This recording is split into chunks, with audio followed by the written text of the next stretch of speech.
বলিউডের ভাইজানকে নিয়ে দর্শকদের মধ্যে উন্মাদনা থাকে বরাবরই। এবার ঈদে বক্স অফিসকে নিজের হাতের মুঠোয় নিয়ে নানাভাবে প্রস্তুতি নিচ্ছেন তিনি। তার নতুন সিনেমা সিকান্দার আসছে এবারের ঈদে। সম্প্রতি প্রকাশিত সিকান্দারের নতুন পোস্টারে সালমান খানকে দেখা যাচ্ছে এক ভিন্ন মুডে, গম্ভীর এবং মারকাটারি লুকে।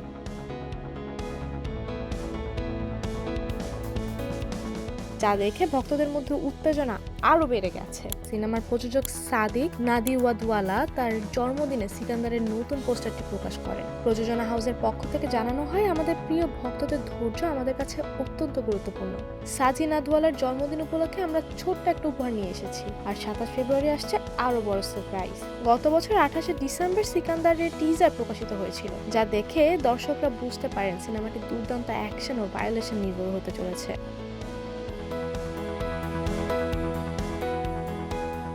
2014 সালে সালমান খান ও সাজিদ নাদিওয়াদওয়ালা প্রথম কিক সিনেমায় একসাথে কাজ করেছিলেন, যা বক্স অফিসে 300 কোটি রুপির রেকর্ড করেছিল।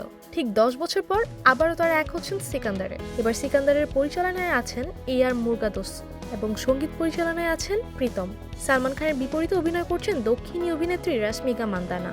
আরও রয়েছেন কাজল আগরওয়াল, শারমান জোশী প্রমুখ। সিনেমাটি মুক্তি পাবে ঈদ উল ফিতরে। সালমানের দুর্দান্ত অ্যাকশন, মার্কাটের স্ট্যান্ড, টান উত্তেজনা এবং রশ্মিকা মান্দানার সঙ্গে রোম্যান্স, সব মিলিয়ে সিকান্দার হয়ে উঠতে চলেছে এবছরের ঈদের সেরা ব্লকবাস্টার সিনেমা।